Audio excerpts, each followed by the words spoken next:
Here are 5 words every RV enthusiast should know: advocacy, community, education, resources, rewards.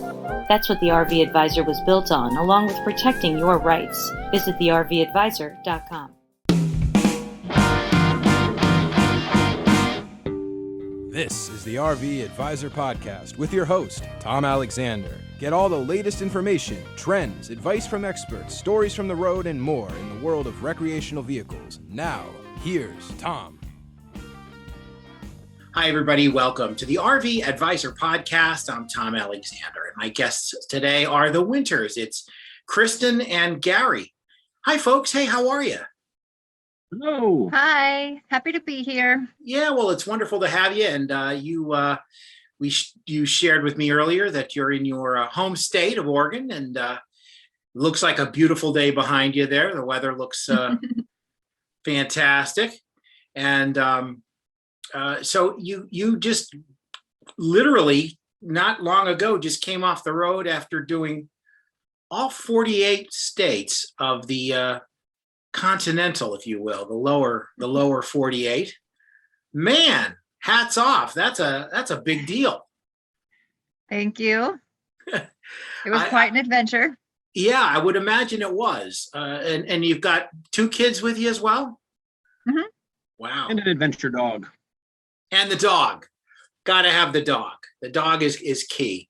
So, Yes. You've got, that's a lot of traveling. And you've recently, and well, when I say recently, about maybe 15 months or so ago, you kind of went from bricks and mortar into your RV, right? That's right. How was that transition? There were ups and downs to it. There was a lot of emotion when it was first happening from everybody in the family, but it was a very liberating experience to go from somewhere around 3,000 square feet to 300 square feet and all of the purging that goes along with that. We don't have a lot of patience for clutter in our lives at this point. And, it's natural when you have space, you tend to fill it. And we had a lot of stuff that we had not touched in years or decades. And it was a very freeing experience to just get rid of all of that stuff and then not have any place to put more stuff, so you don't really tend to accumulate nearly as much. Yeah, that's amazing. And for folks that are, say they're collectors, or they just they like to have a lot of things, and when you make that transition, it's a big deal. Yeah. It can be hard. It can be hard to let go of the things that maybe throughout our life we've placed importance on or emotional significance on, or there's sort of that feeling of maybe one day I'll need this again. It's a kind of a conditioned mentality, I think. And there are certainly challenges to breaking free of that. But like Gary said, it was so liberating and quite an amazing experience to feel like practically everything that we own is in this little box that we're driving around on wheels. Yeah. And that's it. Now, some of these things that you had that you're talking about, are they in storage somewhere, or did you just sell them, or just throw them out, or what did you do? Yeah, we did sell or give away almost everything. And the few things that we kept are tubs of like memorabilia type of things that I just didn't have the time before we left to really sift through. And I hope to pare that down even more, honestly. But we're lucky enough that my parents have a big barn and a big home with space that we were able to tuck away a few things to deal with later. But, we really kept nothing in the way of like furniture or, kind of the bigger items in a home, except my piano. I let one of my friends babysit my piano while we're gone, because that was what I grew up as a child playing on, that piano. So I didn't want to get rid of that quite yet. Well, I can certainly relate there. I'm a jazz pianist, and I love it. And I that would be one. You see these questions on Facebook or something once in a while. It's like, well, if you could take anything, if you had to take one thing with you, what would it be? And I would say it would definitely be the piano. So I can relate. Nice to fit a piano in an RV somewhere, but it's tricky. A little tough. You might have to go with an electric keyboard, I think, maybe to Yep. save a little space. Did you play a long time? Is it something did you do it professionally or? Oh, not professionally, no, but I've been playing since childhood and all through my life, and I do love it. It is starting to it is introduce the great. kids to it as well, so Wonderful. they're starting to learn. It's a great stress reliever, and agree. it's definitely a cathartic practice, that's for sure. My guests are Kristen and Gary Winter, and they are the Winters, the Renegade Winters, and we'll get more to the we'll get a little bit more in the backstory of Renegade Winters, and of course they got a great page on Instagram. We're going to find out about all that on the other side of the break. This is the RV Advisor Podcast. I'm Tom Alexander. Stay tuned. Back in just a moment.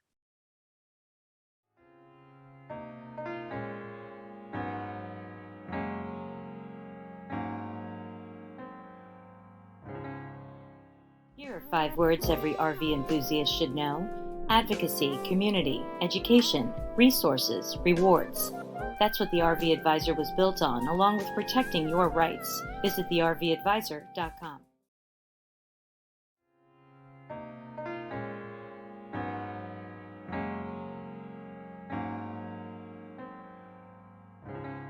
We're back on the RV Advisor Podcast. I'm Tom Alexander. My guests are Kristen and Gary Winter. The Renegade Winters is their page on Instagram. Looking at it here on my phone, and Renegade Winters, an ordinary family with extraordinary adventures, sharing unique ideas for your next epic road trip as we live the RV life across the amazing USA. Go to Instagram, and it's a /Renegade Winters. The amazing USA. Well, we know that story. We've heard it from so many folks. And there's so many people, there's so many places to go and people to, culture, people to see, things to see. And we were talking in the break, and, there wasn't necessarily one place that maybe stood out above the others, but it was the whole journey. And Gary, you sort of shared a little bit of that. I want to hear your take on that. And then Kristen also has a very interesting perspective about the number of states in the allotted time. So go ahead, Gary, tell a little bit about, your take on seeing these things at every turn. Sure. We get the question a lot, what was your favorite thing? And it's impossible for us to narrow that down. Yeah. There was about 3 years of planning that went into the trip before we set out on the road. And in our initial phase, we were brainstorming the different things that we knew we wanted to see, kind of the iconic places throughout the country that we knew we were going to go to. Yeah. And there were certain parts of the country that in that brainstorming, we were having a difficult time coming up with, what are we going to do here? As we traveled, though, that ceased to be an issue. There were amazing things every place we went. And it was a little surprising to me how much I liked places that I would have never even thought of. You don't necessarily think of the middle of Kansas as a hot spot for tourism, but there were some fun and incredible things to learn there. There's just places all over the country where, and I don't mean to single out Kansas for, don't want any hate mail from Kansas, but there are places all over the country where you don't necessarily think of them being amazing places to go, but there are just beautiful things in every corner, everywhere. And we actually got a little bit tired of the cities and decided, we're kind of done with cities. We're just going to go find the stuff that's not so well known as places to go. And I think we enjoyed that a lot more once we just decided, all the cities, they're pretty much the same. They have maybe a little different food scene, but there's very similar things to see in most of the cities. Yeah. When you get outside of that, though, there's incredible things everywhere. So yeah, it's very poignant for us. Yeah. And Kristen, you'd mentioned about, 48 states, it's a lot. That's a lot. That's a lot to do. It just seems overwhelming. And in the amount of time you had, you got a lot in. So why don't Gary alluded to the fact that there was quite a bit of planning that went into this at the outset, right before you guys got going. Yes, and I am really the planner when it comes to the logistics of where we went and for how long, et cetera. And I want to maybe add to this that we saw 48 states, but honestly, we were trying to really experience the best of all 48 states. And it wasn't like just driving through it was enough. We really, I researched every single state individually at length, trying to find the best and most exciting and maybe more bizarre or interesting things that we could do. And so, we would see things that aren't necessarily on the top 10 list either. We went to the National Funeral History Museum in Texas was one thing we did. And some incredible giant sculptures in the middle of nowhere in North Dakota called the Enchanted Highway, which was a huge highlight for our family. So we really tried to explore and see things, and it wasn't enough in most cases to just kind of drive through the corner of the state and say our wheels touched the ground. We really wanted to experience and have memories, very distinct memories in every state. And I feel like we accomplished that. And I loved, practically every moment of our trip, even though there were ups and downs. Just the whole experience of it was fabulous. But that does take planning. And like I said, I really put a lot of work, energy, effort into finding what we wanted to do and then crafting an itinerary that really allowed us to see what we wanted to see and do what we wanted to do without experiencing too much burnout, because you really do need some downtime. Being a tourist every single day will eventually cause people to rebel a little bit. And, you just have to be able to replenish your energy between all the fun and exciting adventures. Well, it's not just being a tourist, it's every day of your life not knowing where you are. There's a fatigue that comes from that. Every place you go, you have to find a grocery store. Inside the grocery store, you have to find the groceries that you want, and there aren't always the groceries that you're used to. So right, you're depending on the region. It's like, what the heck is this brand? I never heard of this before, right? Exactly. Yes. So there's a fatigue that can set in from that to a certain degree, but it's something that we were obviously willing to overcome. It's a small price to pay for the amazing experience that we were able to have. And it's an education for everybody. Obviously, your kids are young kids, and you said you have a son and a daughter, and it's here they are out on the road, and they're experiencing new areas, new people all the time, and that you can't get that out of a book, right? You can't. It's something that has to be lived. And of course, there's an old saying, when in Rome, you kind of do as the Romans do. I've always found it, and the trips I've taken in my lifetime, I've found that when I consciously try to shed the tourist skin, if you will, and try to live more like, the locals. Yeah, local. I don't want to eat at the tourist place. I want to go where the locals eat. Right. I want to, I kind of like that idea. And we go to Europe.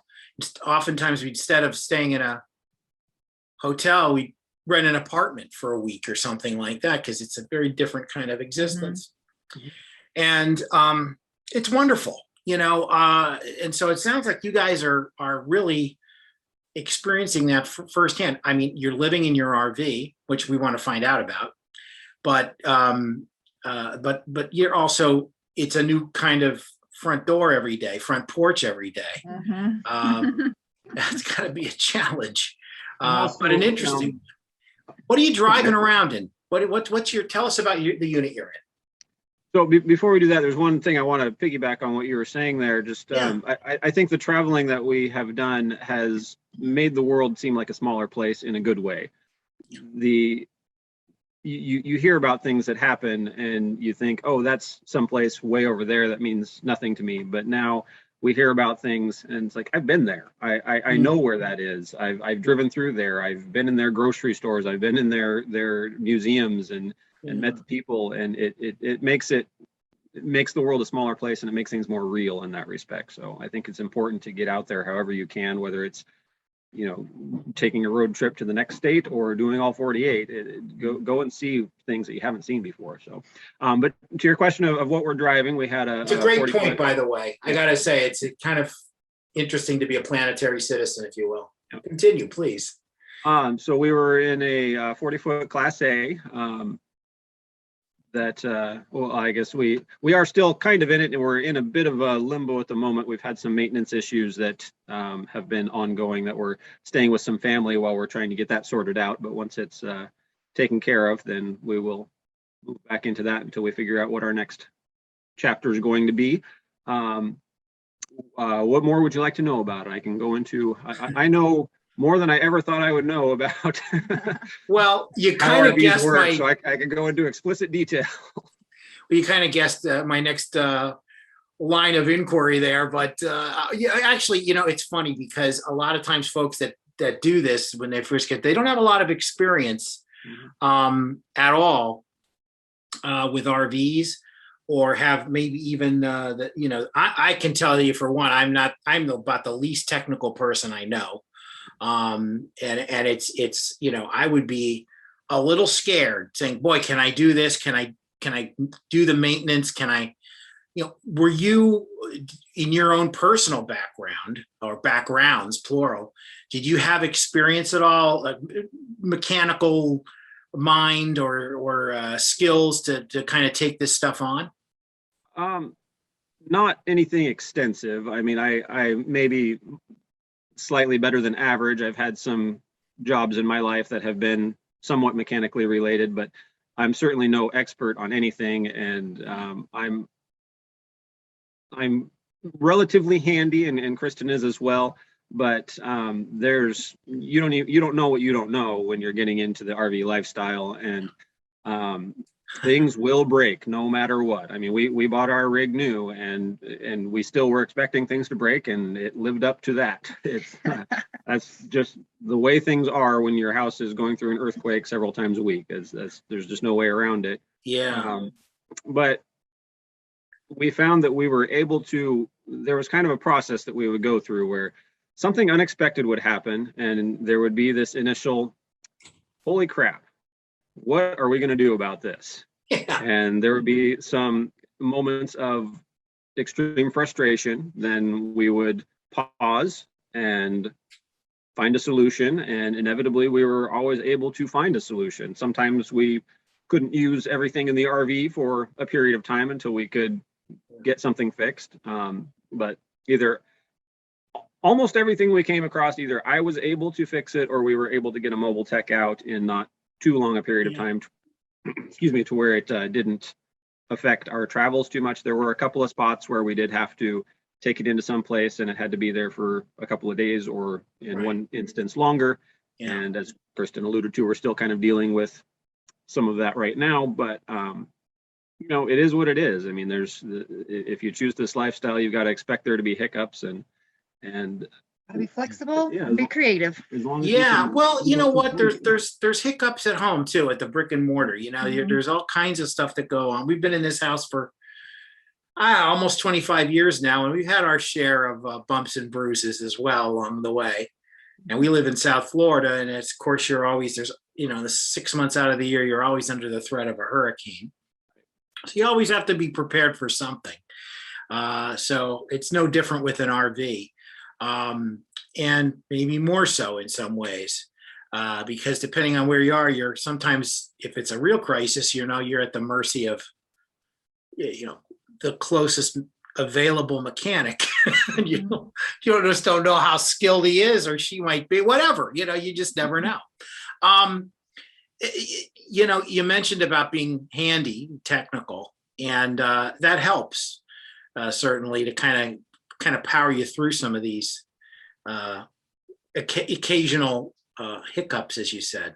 Are you able to both work from the? I guess you are. You're able to work from the road. Yeah, I have my own business as a financial advisor. And so I'm still able to serve my clients and also meet new people as we travel. And that's been a Wow, really, really fun way to continue to serve others and be able to support our family financially somewhat as well. that's terrific. Yeah, yeah. So you're able to do that, and it's kind of nice that you're able to, no matter where you are, it's your office. Hmm. Yeah, I And of love having course, a new view of my office. Has a great view every day. I'll bet it does. And of course, these things help too. It kind of, Absolutely. I don't know if it's a help or a hindrance because you're always available. And sometimes you don't always want to be available, like, hey, let's get to a spot where there's no cell reception, Yeah, once in a while, that's nice. kind of nice, right? So what's after you guys get all settled with the repairs and everything, what's next? Where do you, any place you'd like to see or get to? Well, our original plan did include doing all 50 states, even though we can't take the RV to Hawaii. Yes, And we've been yeah. to We're Alaska. working on, Yeah, having it, right. figure A that's, bridge. We've been to Alaska Elon and Musk is Hawaii. working on that, I think, Oh, good. I think it would be just a really incredible tag to our journey to take an extended trip to Alaska in the RV. Our only trip to Alaska prior was on a cruise where you really just kind of hit the coastline. So I'd like to go up into the more central portion of that incredible state and explore. Yeah. Like Gary said, there's a lot of places in the country that we missed, and or things we would learn about as we'd already passed that state. And darn it, we didn't do this thing. So there's Hey, more we want to do for sure. I think we sort of envision having like a home base where we can travel extensively from there. Not necessarily living full time in the RV, but doing a good amount of traveling and exploration as much as we can. yeah, well, that's terrific. And of course, there's always more to see in each state. It's Yeah. almost impossible to get to every single thing. But it sure sounds like you accomplished quite a bit in those 15 months in 48 states. Amazing. It's the Renegade Winters, and you can go to their Instagram page, and it's /Renegade Winters. Renegade Winters, and it is Kristen and it's Gary Winter. And thank you, folks, for taking time out of your schedule and joining us. Good luck with all the repairs and then the subsequent travel you'll be doing, and safe travels as well. Thank you very much. Thanks for having us, Tom. Thanks for joining us. This is the RV Advisor Podcast. We'll be back to wrap things up in just a moment. Stay tuned.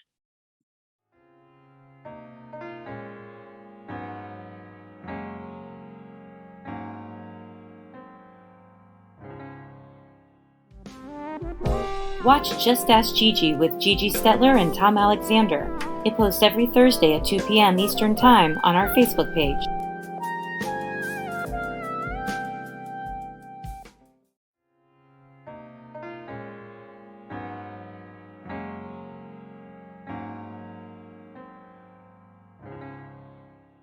Wrapping things up now on the RV Advisor Podcast. Just want to remind you, rvaca.org. That's rvaca.org is the place to go to register your unit and anything that might be a concern to you with the RV industry, the RV community. You can learn more there. rvaca.org.